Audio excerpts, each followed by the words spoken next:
Someone has knocked on our door this evening and stepped across the threshold as one of our house guests. He's crossing over from the normal world into our haunted house. Welcome to the Looks Creepy Cool podcast, part of Haunted House Fear Fest. I'm your host, Renee, and tonight I'm joined by Andrew Baker, developer of the game The Blessing of Airon, which is part of the Haunted House Fear Fest Creepy Cool Showcase. Together, we'll wander room by room through the haunted house and uncover what makes his game so creepy cool. Let's step inside. Hi, Andrew. Good evening. How are you? Hey, how's it going? Good to meet you. And do you go by Renee? Yeah, I go by Renee. Cool. Yep. Or you can call me the tour guide of the haunted house, the lantern of the house, whatever have you. So totally fine. Yeah.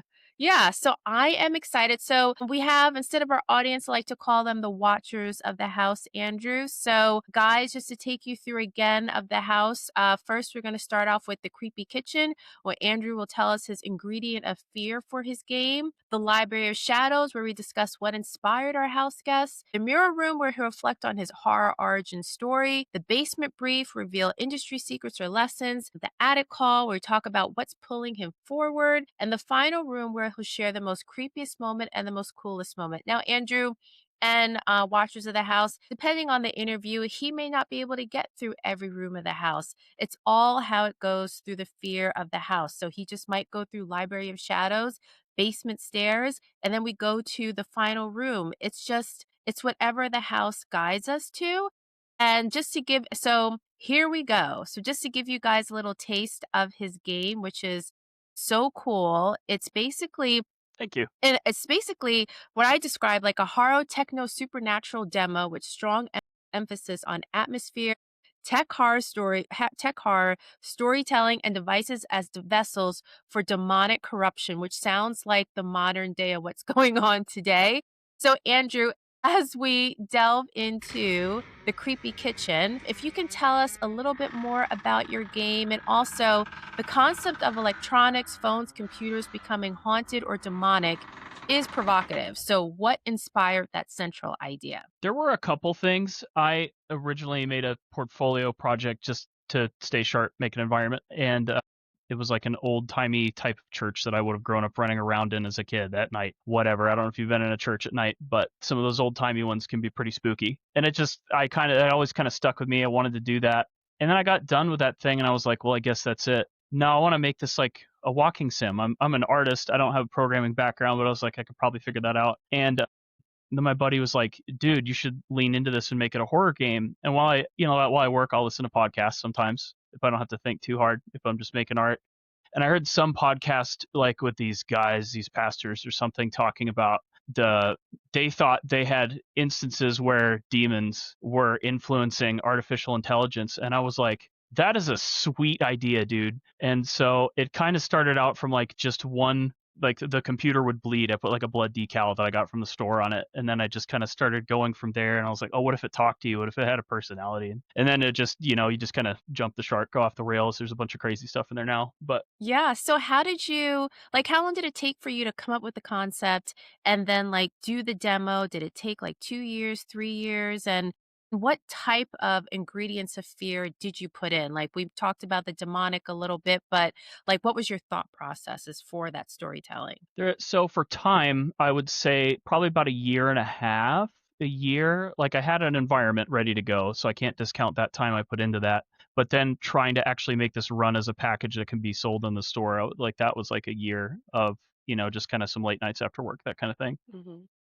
The ingredients of fear, I was like, if you just walk around and read stuff, which is really what it started out as, which is fun, I guess, a fun way to read a story, but I was like, this needs more. The stuff that's kind of started being added in is like little events, like there's a phone that's in this containment bag that looks official or something, and it's like, it says it won't stop ringing on the bag, but it's not ringing, so you walk away from it, and then you hear ringing, and then you walk back, and then all of a sudden there's a loud explosion sound and a blood splatter where it used to be, and it's like, okay. And then I was like, that's this kind of a fun thing. And then I wanted it to become this kind of like, what if you could measure the supernatural scientifically, like if you use this much holy water and sodium hypodroxy, whatever chemical name can beat this kind of computer demon or something. Like, I kind of want to not. I kind of want to just leave some to the imagination, like the best stories do. But so there's this idea that the computers are kind of like trying to become human themselves, and they're like growing guts and stuff. I don't know. It looks. I made like a computer with guts. I think it looks kind of neat. But so I hopefully that answers that. Yeah, no, it does, and I immediately I mean, it just feels so relatable what's going on now with AI and everything else, and I'm like, "Oh my gosh, did Andrew just predict 10 years from now, like, what's gonna happen?" And maybe I should throw away a lot of my devices and just live in the woods with my cat, I don't know. I know, right, man?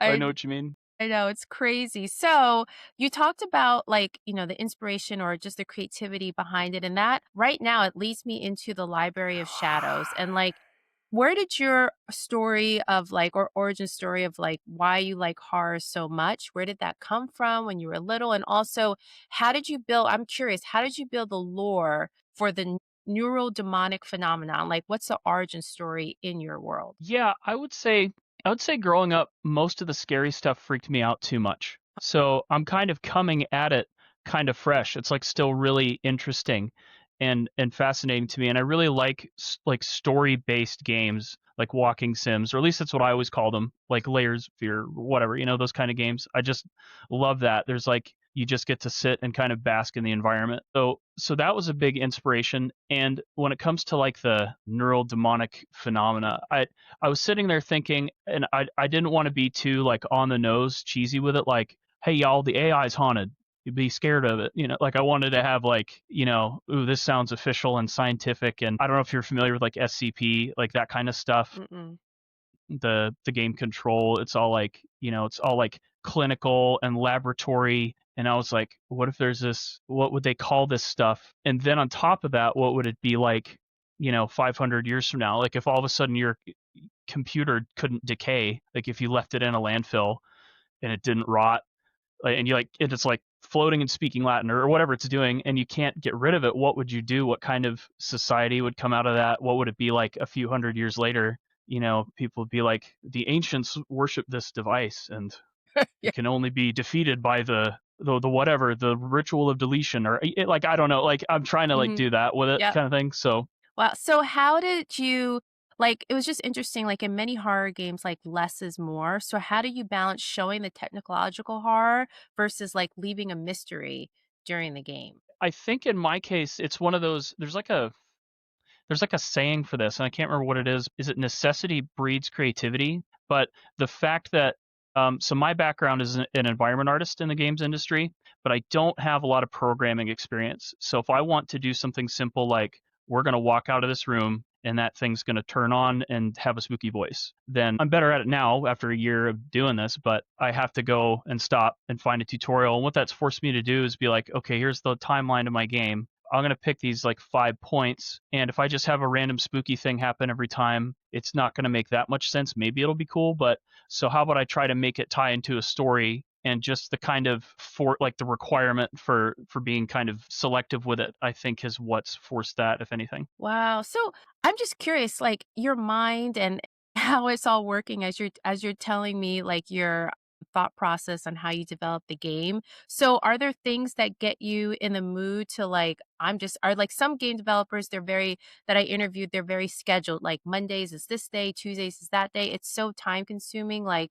what is your schedule like and do you have I don't know, different music that you listen to get in the mood? Or is it just like you have horror movies in the background? Like sometimes I do. I don't have it for the podcast, but I have it for other stuff. So what helps you? Would say I just kind of give most of my spare time to doing it. I've been playing a lot of games or whatever recently, like a lot of game devs will do, because I'm kind of like getting through my thing. But I would say in terms of schedule, I've got like my day job at a studio, and then when time falls outside of that, got to spend time with the family, got to eat, got to do that stuff. But then just before I go to bed, I'll work on things. I have a note list with like Google Keep, and I'm like, these are the minimum viable product features, and these are the nice to haves, but I don't want to forget them because I saw a movie or I heard a podcast or whatever, and that was a cool idea. So I'm just going to keep it there. And a lot of those things have made it into the game. Going back and looking at my old notes, I will say that my I have not done everything exactly perfectly. Some of it's a little rough behind the scenes. If you could look at spaghetti code, my artist code. But that's about how the schedule usually works. Is make sure it's time for day job, family, and then if I got spare time, it's working on the game. But that's how geniuses always operate. Just so you know, Andrew, a lot of it's scribble scrabble where Awesome. only you can understand it. No one can copy it off of you because they can't understand the scribble scrabble. So like, just like go with it. I think what was it, Einstein or some genius, and guys, be nice in the comments, but basically like was it Einstein or I can't remember, but basically the desk was always Someone. messy. Yeah, it was someone like that invented something that we use today, and it's like the desk is always messy and it's not always organized, but it's organized in your head and you get it. So I think that's amazing. And I want to ask you, because this is a demo, like, do you envision there to be multiple endings or this branching off in different paths, or it's just one single path and that's it? Like, how do you see like the feature game? I would like to have some multiple endings. I feel that like that's Mhm. a very common thing for this genre, and I don't think it's too terrible to set up. So what I'll do is go down my minimum viable product list, right? And I'll be like, okay, we got one cohesive story. We went through all the events fire. They look pretty cool. It's an Mhm. indie dev solo project. I had my wife record a couple videos. I should tell you about that in a Oh, bit. That was really funny. nice.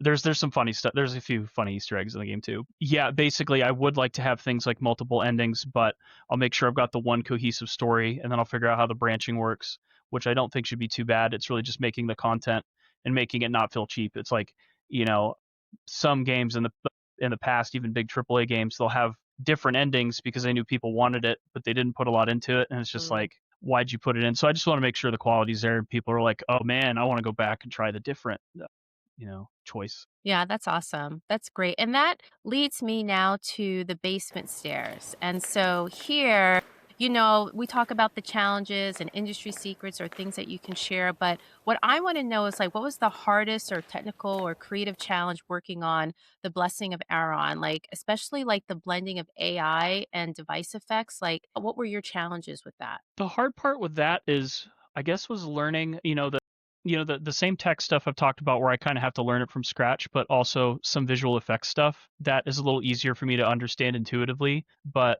and there's probably some video artists out there that knows how to do this perfectly, but I found that to make things look actually properly glitchy, Mm. you really have to have things like half a frame or a quarter of a frame and really, really instantly teleporting. And Oh. because if you don't do that, it looks like you have a picture of a glitch and it's bouncing like an old screensaver, So that that has been an interesting one, making the glitch effects feel like jarring and doing all that. And there's like the demon voice is an old Microsoft Windows 95 or whatever voice.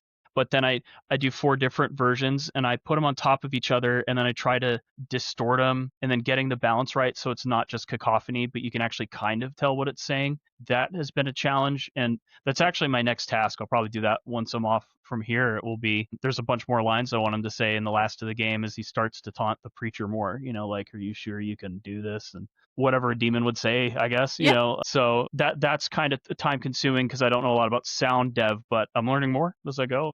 So what like visual or scripting technique like gave you like the most trouble out of all of it? It's actually one of the easier things, Mm. but trans or one of the simpler sounding things, I should say. It was transitioning between when a scene changes because this guy's kind of vaguely remembering his memories or something, and then it goes from daytime to nighttime at Christmas or whatever, and having that transition be good and having this like timeline fade out to the end of the daytime is not hard, but then it's like everything loads in and I'm like, making that smooth, making it feel like a dream sequence or maybe not, that kind of thing, getting that to work right has been annoying. The glitch stuff has mostly been fun. Like the screen gets taken over and it's distorted. Mhm. But yeah, that kind of simple sounding stuff. The in betweens have been kind of kicking my butt a little bit. Wow, but you got through it, you know? Yeah, So I just want to know, because you do so much, like you have like your day job and then like you have a family and you work on the game, on your off time. Like how do you it's like it's just you. So how do you like I guess like not suffer from burnout or anything? Like how do you balance, is there like a particular show that you watch that's not hard? Do you watch like, action films or spy films? I mean, I do. I watch James Bond a lot like with Daniel Craig because I'm like I feel like Hell with this yeah. yeah, I feel like this festival, it's just me, it's all on me. I'm like, I have to accomplish the mission. So, what is it about you? I would say the thing that I caught myself earlier on that I really need to do is definitely have days where I'm like, I'm not touching a computer for any reason. I'm not going to touch it. I'm going to touch grass. I'm going to throw my toddler in the air and Yeah. freak out mom and do all that crap. And that kind of thing. So that's been the biggest one, and you kind of do that to the point where you're like, you hear people talking about AI or whatever because everybody's talking about it. You hear people talking about spooky stuff. You hear people, maybe I'll go play a game I've been wanting to play. Like I love Observer, that's my favorite horror game. Like that or Silent Hill 3. But like I'll play something like that and I can't get 5 minutes in and I'm like, oh, I want to try this, I want to try that, but I'll force myself to be like, no, this is my break.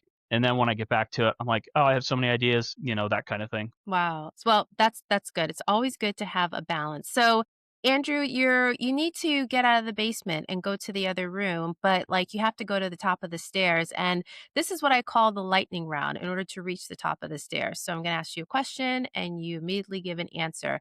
The creepiest demo bug you encountered. Creepiest demo bug is the demon face getting stuck on the screen and I couldn't figure it out because it's really creepy and it's like full on your face and it's like at night and I'm by myself. I'm like, this is actually kind of unsettling. One tech horror film or game that haunts you. Silent Hill 3. I reference this in the game in a way that no one could ever figure out. They would never know, except for like two of my friends in high school. But I was playing Silent Hill 3 as a kid on my old, we didn't have a ton of money. I was playing on some old tube TV thing, right? Really Hmm. old, even for the time. And I was like, this is spooky. I want to play something nice and light before I go to bed. So I put in like Final Fantasy X, I think. And I was about to start playing and I load it up and the TV starts sparking and it smells like a battery's burning.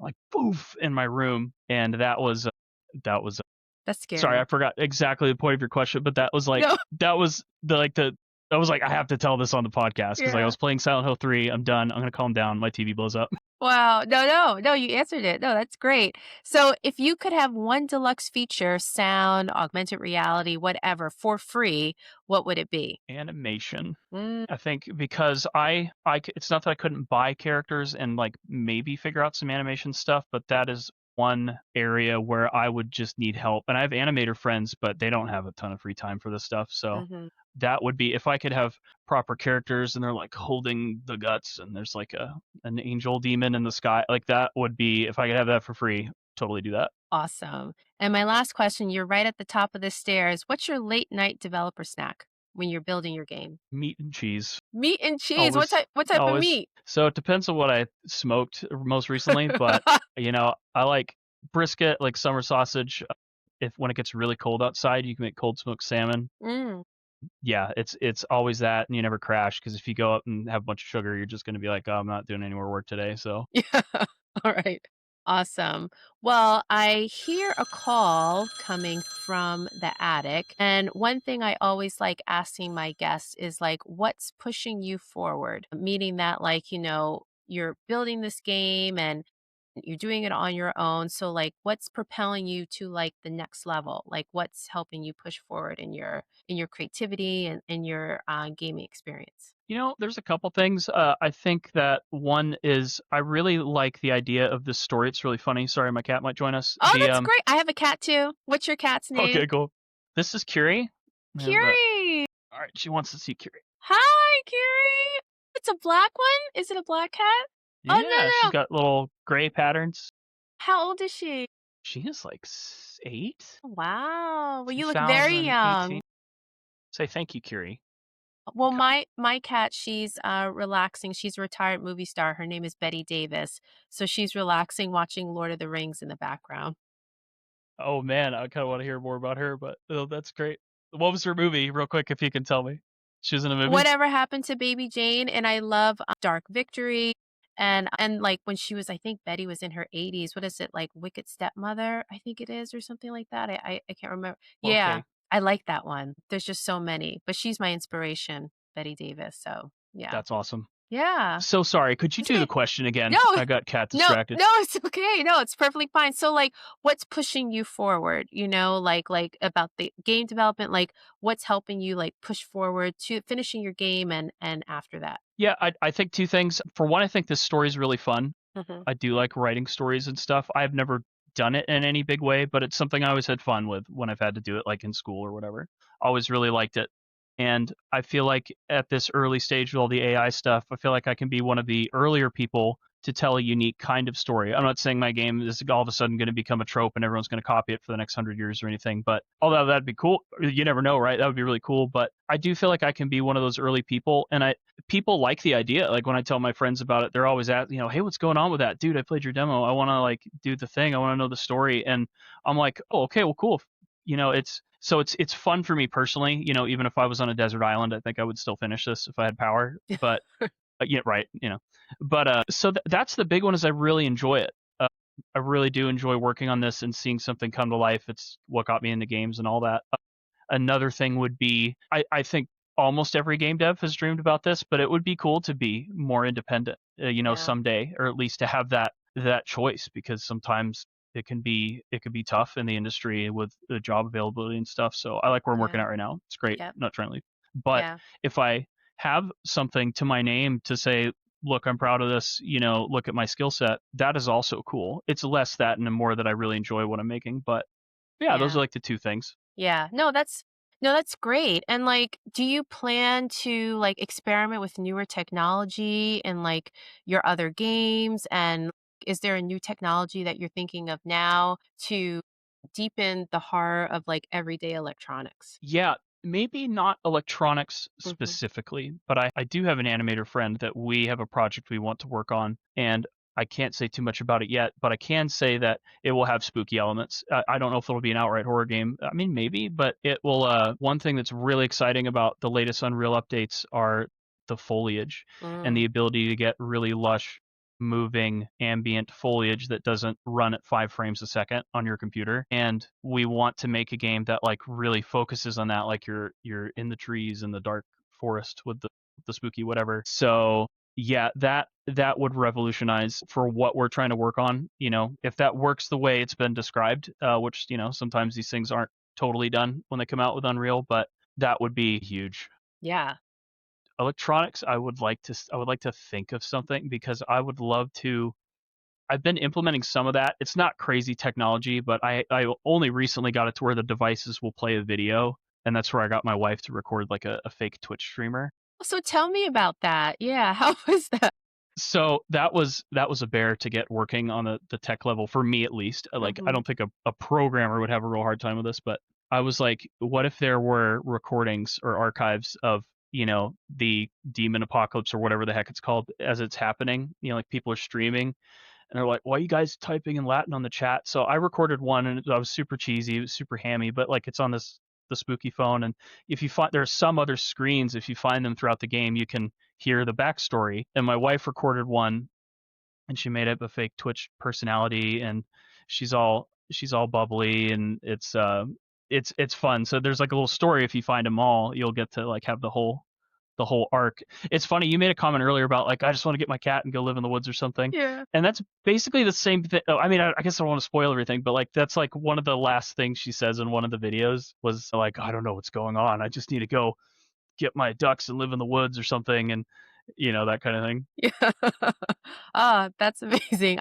Yeah, and I'm glad we were thinking the same way. So that's pretty Yeah. cool. That's pretty cool. So that reminds me of the mirror room. And this, Andrew, like, given what you share with me thus far, if you can go back, I guess maybe 5 years, maybe 10 years, and you've always loved video games and you're here now, like what would you tell your younger self? I would have started this sooner. I would have made a game sooner, and I would have just made a smaller one. And Hmm. I'm also remembering people having given that advice to other people around me years ago. But you don't have to stay up every night and work on your passion project and not sleep or anything. Mm, You could start out. There's a million good YouTube tutorials. Go make a slightly glorified Pong game that barely works, but complete it, and you could say it's yours. And yeah. then the next time you go through and make something a little better, you're gonna have so many ideas, and you're not gonna have to putz around with the small stuff like how do I save an icon for the preview image, right? Like that Mm. doesn't sound like it should be hard, but that kind of stuff. So that would be the advice I give is just start with something small. Don't bite off more than you can chew, so that you're not compelled to inclined to quit. That would be my advice, I think. Yeah, like Yeah. I mean, that's so relatable. Just like go out and do it. So what if it's not perfect the first try? It never will be, but at least like you got started. So do you see yourself reflected in the world of Aaron? Like themes of dependence, corruption, technology, like do you see yourself in that world and how would you beat it? Yeah, I think the main way if I see myself reflected in it is that I do think technology is like a blessing and a curse. You can just kind of be sucked into it too much all the time. The meme joke right now is go touch grass or whatever, but do get out and be with people and go for a hike, walk in the park, go to a football game, whatever your thing is. You know, so it's like it is like a blessing and a curse. Would be like the main thing, and just try to get the good out of it, and then take a break when it's not good. Yeah. So Yeah. And what do you want people to like feel when they play your game? Like once you have like the full release and everything. Well, also the demo as well, but like what do you want people to take away from it when they're playing your game? I hope that they feel like a really insatiable curiosity, and I hope that they're like, I'm not sure this exact story's been told before. This is an interesting idea. Man, I have to know more. If that's what people, come away with feeling both from the demo and the game, like I'm sure you've read a book or seen a movie or played a game where it's done, or you played the demo either way, and you're like, man, I want to know more about that world. Like I found every Easter egg, I looked up every back lore story. I still want more. And if I could make even like like morsel of that for people to enjoy. That's what I enjoy the most. So, I hope I can do that for people that play. Well, I'm sure you can, Andrew, especially with us playing your demo game and everything. So that's pretty cool. So I'm sure you Thank you. will. And Thank you. now yeah, you're welcome. And now we got into the final room. And this is the room where I always ask my house guests, what is the creepiest thing that's happened to you? And what is the coolest thing that's happened to you? Man, I was thinking about that. I was thinking about that. Creepiest and coolest. I don't know if this counts exactly, but this is the best story I think I have for this. So, the creepiest thing. We grew up in West Texas, and, everybody goes to church and stuff. But me and my buddy that would like explore old abandoned farmhouses and stuff, out in the middle of nowhere. We were like the only two Lutheran kids at the school. Everybody else is a Baptist. They didn't know what the heck we were, and we would ham it up. We'd be like, "Oh yeah, Brant, did you bring the goats for the sacrifice on Tuesday?" Like just all this crap. And they'd be like, "Are you guys kidding?" They didn't really know. So we took our friends out to go explore this farmhouse that he had found, and we had planned to like spook them or jump out at them or something. But we get in there, and it's actually really creepy. And I swear I'm not making this up. There was, how they do in every stereotype horror movie when you go into the haunted, the derelict house out in the middle of nowhere. So there was actually a broken half porcelain baby doll face, and that old like Indiana Jones fridge, and like old chairs and stuff. And we were planning on doing this big spooky thing, which we did. But it was like this is actually kind of creepy. We also need to make sure to not fall through the floorboards, right? So we're exploring this place, but then we did our plan, and my friend made up this fake Latin sounding word, and it was octamentos. And he looked at the wall and he was like, Andrew, it's the sign. And I was like, and then we started chanting Actimentos and then like convulsing or something. And our friends were like, "Oh my gosh, what's going on with you?" And then we're like, "You guys are idiots. We're fine." God, that's so mean. They were terrified. It was great. It was good. It was good. It's funny. That's funny. Coolest thing, man. I'm trying to think something random that just popped up, or maybe something that I planned. I don't know. I guess I could say something cheesy like my daughter being born, right? That was pretty cool. That's cool. Um, no, no, that was pretty cool. Yeah. Being dad's everything I wanted it to be so far. So, and it's going to be fun to watch her play the games. Yeah. That maybe not start her off with Silent Hill 3, but it's going to be cool to have her play the games that I did growing up, and kind of watching her figure out the controller. She just barely can do it, but like we handed her our old Super Nintendo controller, and she's like holding it wrong, and it's all kinds of adorable and stuff. So yeah, I think that's my answer. No, that's awesome. Baby steps, baby steps. No, Yeah. that's amazing. Well, I want to thank Andrew for being a guest on the podcast and also his game in the Looks Creepy Cool showcase at Haunted House Fear Fest. Check it out on our Steam page. Also, Andrew, is there anything you want to tell the watchers of the house where they could find you, what to look out for, all that stuff? So I need to set up some better socials, but Okay. I'm updating the demo pretty frequently, Hmm. once every couple months, and I'm hoping within a few months to have the full game release. So, if you've played it, not that recently and you want to check it out again, there's new stuff going in. Some of the stuff I talked about on here. And that would be most of it. I'm probably gonna before release have some more proper socials, but I'm Baker the Game Maker is my brand that I go by. You could find me on artstation.com with Baker the Game Maker. There are like 78 Andrew Bakers in the game industry, so that's how I differentiate myself. And so I think that answers that. And I just wanted to say thank you for everything you set up. This is really cool getting to be a part of this. Thank you so much. Yeah, it's a new concept. I wanted a podcast to be unlike not the typical podcast. So this is great. Andrew, thank you so much. And remember, you're always a house guest at Haunted House Fear Fest. And please come back. And this was such a great interview. Looking forward to many things that you have coming down the pipeline. And I'm super excited to have you. So thank you again. Thanks again. It was very fun. Awesome.